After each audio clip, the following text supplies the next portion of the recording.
Você é defensor da cultura? Sou, tremendamente. Tivemos recentemente um ministro da Educação, o pastor Armado, que ele não andava com a Bíblia, andava com a pistola. Tanto é que a pistola caiu no aeroporto de Brasília, acertou uma funcionária da Gol. Aí ele diz que a universidade é para os ricos, não é para os pobres. Ué, pelo amor de Deus, como é que fala uma coisa dessa? Como é que fala uma coisa dessa? E muita gente batendo palma. Ei, que coisa linda. Seu filho, você quer que ele faça universidade, não quer? Espero que sim. Pois é. Mas aí vocês dizem, a fala dele é horrível. Mas ele não apresentou uma solução que tinha na década de 70, que é a escola técnica. Ele não disse, não, nós vamos reimplantar a escola técnica. Ninguém falou isso. Ninguém falou. Eu fiz mecânica, eu fiz torneiro, gráfica, eu fiz tudo isso. Inclusive eu fiz gráfica com meu pai, quando veio da Segunda Guerra, ele trabalhou com Adolfo Bloch, revista Manchete. Ele fazia tipografia, fazia aquelas montagens, né? Aquilo, né? Aquela merda. Isso é um trabalho desgraçado. Tanto é que o seu Adolfo não pagou um mês a eles fincaram uma peixeira em cima da mesa do Adolfo. O seu Adolfo pagar. Só assim que pagava. O judeuzinho era terrível para pagar. Seu pai era pracinha na Segunda Guerra? Pracinha, desembarcou em Monte Castelo. Conta mais sobre isso, como que foi? Rapaz, foi daí a sua vontade de servir também, não? Teve. Porque você também serviu. Foi completamente... tem uma história, sabe? Mas ele te inspirou nisso, não? Não. Eu fiquei com raiva, sabe? De ver meu pai passar por aquilo. O meu pai, quando chegou da Segunda Guerra Mundial, tinha um movimento muito grande de construção no Rio de Janeiro. Então ele dormia numa obra e se cobria com saco de cimento vazio. Sofreu muito. Contado pelos colegas dele da época, sabe? Porque ele era muito fechadão, sabe? Ele se pegasse um poeirão e cuspia um tijolo, tão ignorante que era. Então, você vai juntando essas coisas, sabe? Eu, inclusive, tenho muita tristeza. Mas seu pai, sobre a guerra, ele voltou para o Brasil, se aposentou? Não teve aposentadoria. O Vargas cortou tudo isso. E meu pai tinha um trauma muito grande com aquele que seria o meu avô, o que registrou ele. Mário Cerqueira Barreto, contra-almirante. Aí começa a minha história na América. Porque ele mandou me prender e me botou num avião da Panam. E disse, vai embora, porque senão o sistema vai te matar. Por que mataria? Porque pela família? Eu jogava pedra no movimento estudantil, eu era secundarista. Na Rio Branco eu jogava pedra no soldado do exército. Você é contra o militarismo? Eu sou contra o regime militar da época, porque a sociedade evoluiu, sem dúvida nenhuma. Na época, eles eram tremendamente cruéis. Eles fizeram um golpe militar sob o pretexto de um ano depois, eleições diretas, e nunca entregaram o poder. Você vivenciou esse golpe? Eu vivi isso. A crueldade. Você pode imaginar, os escudos eles vinham batendo assim, ó, tum, tum, tum, tum, tum, olhando naquele negocinho, né? Nós preparávamos o escudo com um pedaço de madeirite e ia empurrando eles, sabe? Fazia o jogo de força, sabe? Juntava e ia empurrando, eles empurrando pra cá, como se fosse um joguinho de babaca, entendeu? E empurrando. Aí o que nós fazíamos? Juntava uma coluna, 2, 3. Vinha alguém correndo lá de fundo, subia nas costas, ia no quengo de um periquito e tomou uma porrada. Entendeu? Mas era porrada mesmo. Então, E eles não atiravam?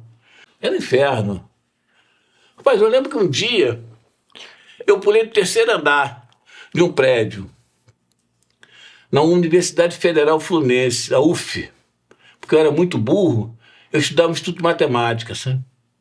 Eu era meio tapado, sabe? Estudava no Instituto de Matemática. Pulei em cima do carro do professor, do Fusquinha. Porque sabe que o Fusquinha, ele tem aquela capuzinho, aquilo amortece uma queda que é uma beleza. E pô, em cima, ó, perna pra quem a gente quer, porque a PE estava dentro do prédio. Era terrível. Aí o cara pede golpe militar, intervenção militar. Porra, o que é isso? O que é isso? Aí o que acontece? Você acompanhou essas manifestações que pediam golpe militar agora, recentemente? Nem chegava perto, mas acompanhava. Aí tudo que eu lutei pela liberdade, o cara queria acabar com a liberdade. Ó, eu participei daquele movimento no Juiz de Fora. Isso em que ano que você foi para os Estados Unidos? Você se lembra? 35, só fazer a conta, 47 anos para trás, quase 50 anos para trás, quase 50. Furacão Andrews, entendeu? Em Miami, sabe? Você foi para onde lá? Eu desembarquei em Nova York, comprei um Crown Vitória, porque ele me deu $5.000 na época, sabe? Comprei um Crown Vitória, tipo um Landau, sabe? Um Crown Vitória e cortei de costa leste para costa oeste, sabe? Aí conheci uns americanos, brasileiros, embarcamos na aventura até a Califórnia. Aí lá fiquei no Pacific Grove, Monte Rey, aí enjoei e vim descendo até a Flórida. Aí o carro quebrou do caminho, mas joguei o carro fora. Tirei as placas, abandonei aquela bosta. Aí entrei naquele ônibus Greyhound, que ele tem um cachorro, já viu no filme? Tem um cachorrozinho, como se cachorro, aquele cachorro de corrida, sabe?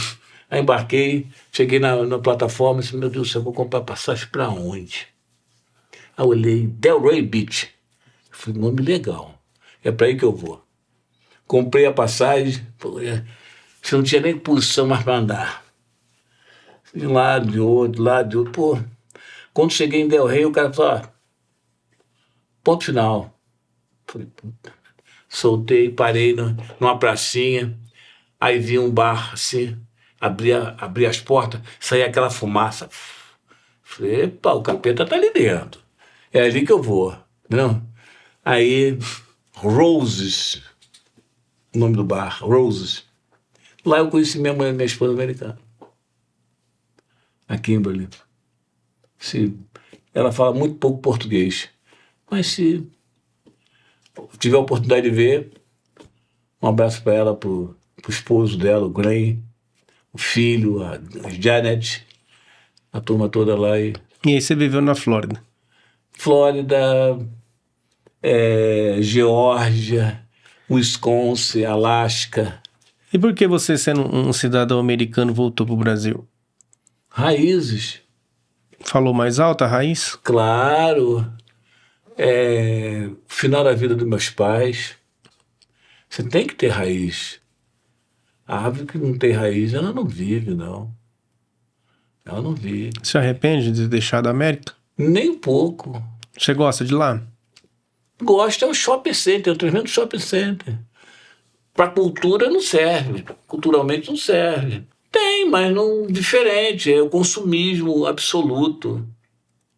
Você compra uma calça jeans por $7, uma Wrangler por $7, $8. Não? O comércio em massa, sabe? Você quer ir à cultura, você vai à França. Quer ver igreja, você vai à Espanha, Portugal, que eu odiei Espanha e Portugal por isso. Você pega um guia turístico, ele vai te levar à igreja. Para mim, a igreja, eu vou a Minas. Aí você vai história. Você vai na França, você vai em Bucareste, entendeu? Você vai na Tchecoslováquia, aquela região da Tchecoslováquia, você vai no campo de concentração, nos campos de concentração, vê onde aconteceu os fatos. Então, o nosso presente está muito ligado ao passado, muito ligado. Em cima desse passado, eu lembro, você falou negócio do Ucrânia, ou Rússia, eu lembro que mais ou menos na década de 70 eu conheci um senhor chamado Nicolai e Dona Irene. Esse eu posso mencionar o nome deles, porque ele tem um filho, o senhor Nicolai e Dona Irene, tem um filho que deve ser general de exército, 5 estrelas hoje. Não lembro o nome dele, mas se ele por acaso ouvir, eu tive imenso prazer em conhecer o senhor Nicolai e Dona Irene, são 2 russos. Ela, filha do comandante militar dos czares. Tu tem ideia o que é isso? Foram depostos, e ele negociou a saída da filha e do marido, seu Nicolai.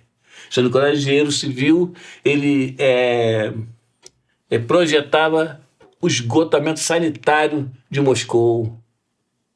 Onde você conheceu isso? No Rio de Janeiro. Eles vieram para o Rio. Morava num apartamento pequenininho, de uma forma bem retraído, sabe?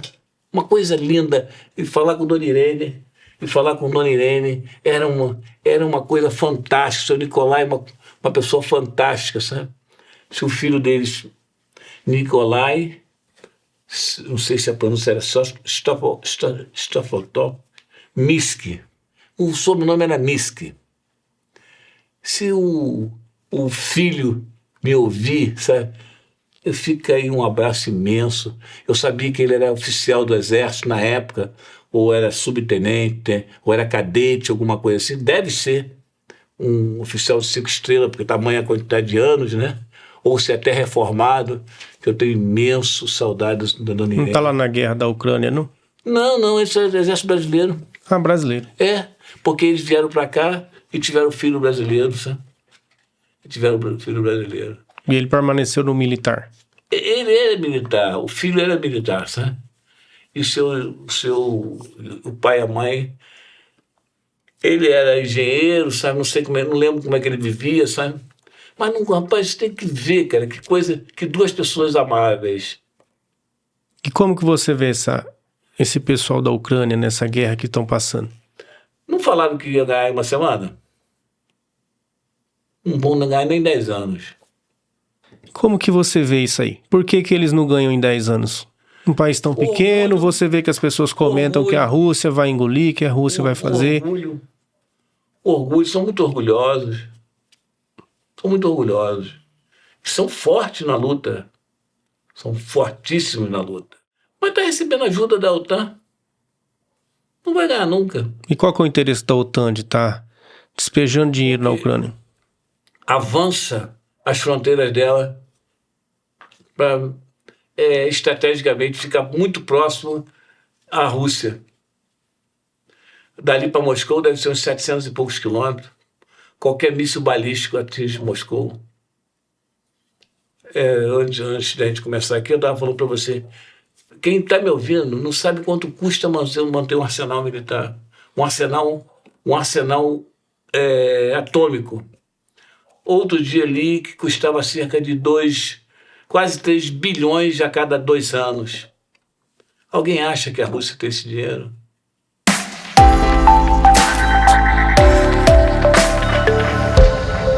Obrigado por assistir mais um corte do Convencional Podcast. Se gostou do conteúdo, não esqueça, deixe seu like e compartilhe com os amigos.